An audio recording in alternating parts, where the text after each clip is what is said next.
I'm actually kind of on the same page. I really like this draft from T1, which is not something we find ourselves saying all the time, but, you know, definitely a lot of respect shown to Afrika. I think that Afrika's draft as well is pretty good. I like some of the synergies they have going on. There's not an amazing ball carrier, but there's a lot of, like, champions that you kind of support with shields and some speed ups with that. They have some decent scaling. I think it is a bit better than the side of T1, but if T1 gets ahead, I think they're going to be in a great spot here. Yeah, I think so too, but if they fall behind, Pyke is not going to be very easy to utilize in the later stage of the game. Can be very risky to try to engage with him. He's going to have to rely on that Jarvan engage, rely on some casts, and he's going to kind of fall out of his element, so they do need to get an early lead. Absolutely, that's going to be the play here for T1 as we hop onto the Rift for game number 1. I didn't get to talk about too much, but I'm really expecting Keen to kind of dunk on Kana, especially the way that it's been going recently. As, okay, it seems like Fly knows this the whole way, but is it going to matter? The hook comes in, and he will have to flash that wall. Dread is here as well, and they're just going to be happy with getting that flash early on. Do is Olaf right now. He's not really looking to take trades. He's looking to, okay, that's a nice little hook here onto the Thresh. Lehens with the Flay, looking to turn it around, but level 6 here for the Kai'Sa. But looking to get this return kill is Bang. One-on-one now. As Bang will take the worst part of this trade, though. He's got to be careful underneath this turret, as he could just get flashed on when the Q is available. And Bang is going to have to back away and lose even more CS. Close to death, that he's had to back several times. He's lost several waves of farm. He's lost 2 turret plates. This is exactly what you want if you're Teddy. Meanwhile, Keen, he's kind of getting run down in an awkward spot here. He's going to get cast into the wall. Here's the Jarvan. Easy follow-up with the Cataclysm. And Keen is staying alive for a while with the Dominus on 2. Being insanely ahead. He's now 41 CS, 45 CS ahead at the moment. So how do you deal with that? Yeah, Bang is also late to this lane. We got a 2-on-2 up here. Great counter gank. Timing comes in here from Dread. And now the Pyke is just left all alone here. He's got nothing. That is a really unfortunate ultimate. Why even use it at that point in time? A double kill now to Dread. This could be the beginning of Afrika starting to pull ahead in terms of where their composition scales. Especially with this. Love this. Gonna start with the box. Not able to get the Flay off, though. That means that objective, or rather that cooldown is down for this fight now. Afrika say, let's just run at the dragon and see what happens. And they might just be able to. Let's see how this engage does come down. The ball in a good spot, or at least it was. We have a little bit of a flank coming around the back here. I think that's from Carry. Yeah, it is. Looks to be. We get this hook off, and immediately the Gragas is just going to die eventually. Takes them a while, but they get it done. And look at this, just fighting front to back. Afrika are rolling them in the river and making it look easy. This Drake is absolutely theirs. Yeah. And Ori's Xayah in the late game is just going to be, it's going to be insane. Like, against this engage they have, Xayah can kind of just laugh at them in many situations. We got a kind of strange 2-on-3 going here. We got the Cataclysm coming in from Cuz. That's a really fed Olaf, though. I don't know if you want to go toe-to-toe with that guy right now, but they do get a bunch of support from their team. On this Drake, Dread is going to solo it. And again, these are Ocean Drakes that make their comp so much stronger. Oh boy, here we go again. Cuz is not tanky, by the way, guys. He's got Gore Drinker and a Cowl, okay? So, he's got Bladed Steel Caps as well, you know? I don't want to take that away from him, but... This is just so easy to deny. If you back here as T1 too, Afrika just push mid and they can actually start the Baron themselves fairly soon. Okay, Keen a little out there. Right. Yeah, they're going to try to jump onto him, but he does have teammates nearby with a Lantern. But let's see, it looks like Lehens just wants to start the fight. He doesn't need any Lantern, and this is what happens. Bang immediately comes up. Foes are not able to help out at all. They just flash on him. He doesn't have flash anymore because he had to get away from that shockwave. 3 easy kills as the Ocean Drake was being taken by Olaf. Yeah, solo. They're just kind of laughing in the face at T1 right now. Yeah, just play it really safely and slowly eke out this game, and I love the way they've been playing so far. Nice engage here on the Fly. This is what they need, but big boy Olaf is here to try to protect his mid laner, and Fly is going to survive for now. Finally does get burned down from the Red Smite, probably. As, you know, they get the 1 pick, but at this point, it's kind of too far gone. As Afrika, with the Baron buff and 3 Ocean Drakes, they will just look to push whatever lane they can find. and they would eventually pull out ahead. So they've been taking it pretty slow. Yeah, and Bang have been in a good spot. Bang being stable in lane, I think, was a really big boon for them. As Dread will get caught here, but I don't know if did he get catching caught? who? Yeah, exactly. Who's catching who here, Wolf? It's gonna be kind of just dying.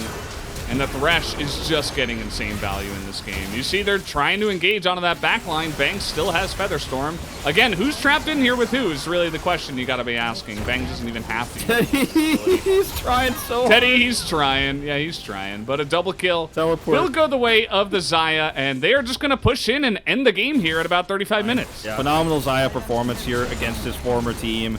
And that's all there is to it. Hoping for a more standard draft from T1 in game number 2. You know, and I think it still was a very good draft as we take a look at the damage here.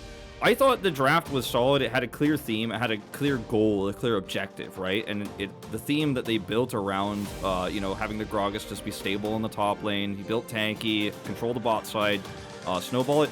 It's a good concept, but the execution was not good enough, and Afrika's defense was phenomenal. So, welcome back everybody to the last day of week number 3, and we are kicking off with Afrika versus T1 matchup. And today we'll be joined by Subin-Yun and Bittori and Kuro for today's analysis. It was a matchup between the 6th place versus 7th place, and Afrika was able to take game number 1. And R5 from T1 was Pike. And both of the bottom duos on the side of T1 took Hail of Blades. That rune is really good at putting a massive burst damage in the early stage, so we could see T1 was able to actually make that happen in the early game trade. So they were able to zone out the bottom duos of the Afrika. So Afrika's Xayah and Thresh was in a very rough spot in the laning phase. I want to point out that Afrika and T1 both were able to take the comp that they preferred and wanted. I think J4 into Olaf is not a good pick because he cannot win 1v1 up against Olaf, and also the jungling speed is much faster on the side of Olaf. And also, because T1 went for J4 actually purchased the item in order to boost up his clear speed, but that was not good enough because that's actually a bad itemization choice because that weakens the power of J4. So Afrika, we can say they took the trendy jungle champion Olaf, some of the meta pick here. I think today's matchup actually was really similar to T1's playstyle. Even though Cuz has the weaker side of the champion matchup in the jungle, they were able to turn around the game based on the teamfight ability, but that's not the meta right here in 2021. They cannot actually win game just by winning the final team fights.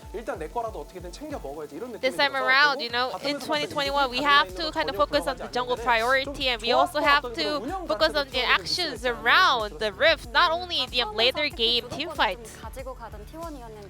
So let's take a look at the highlight where Afrika Fricks was able to start their car.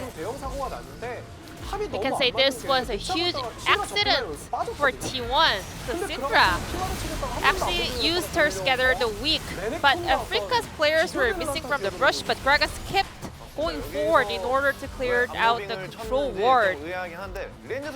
It's really awkward to see Gragas walking to the face of the opponents. And also props to Lehans for landing as many hooks as possible in every team fight. If T1 wanted to capitalize on their gold lead in team fights, I think they actually had to collapse onto the opponent. Well, having those kind of dragon dance is not the ideal team fight situation for T1. And also, T1 was lacking in their teamwork because as soon as Syndra's E skill was down, actually they should have played more cautiously. I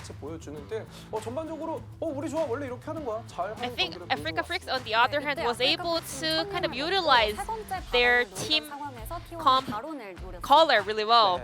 And let's take a look at these Baron try coming out from T1, and I think this was a typical play or decision making from a teams that are really weak in the mid and late game decision or macro play.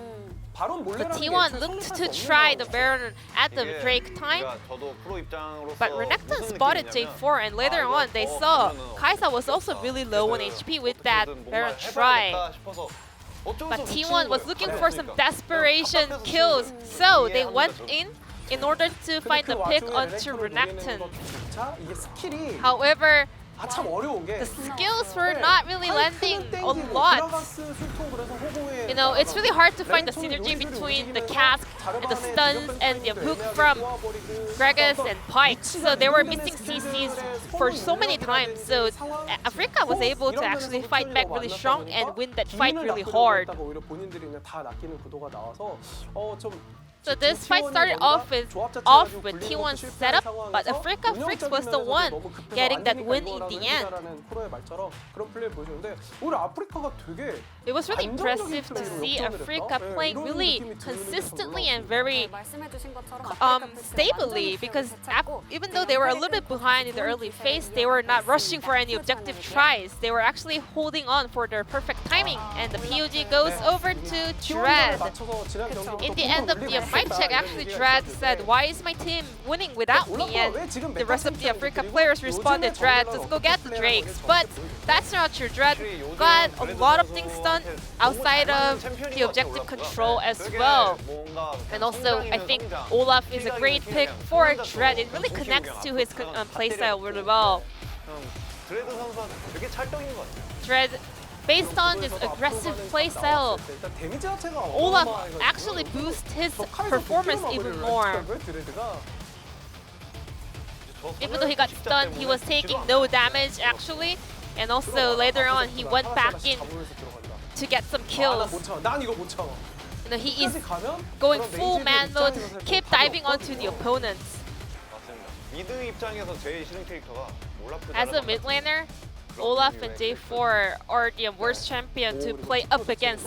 And we had a bit of a controversial POG vote coming in, but Dread was able to pick up another POG, followed by last series. In order to continue the win streak, Africa and T1 must take the win in the end today. So let's check out who's gonna win game number 2. Back to our caster.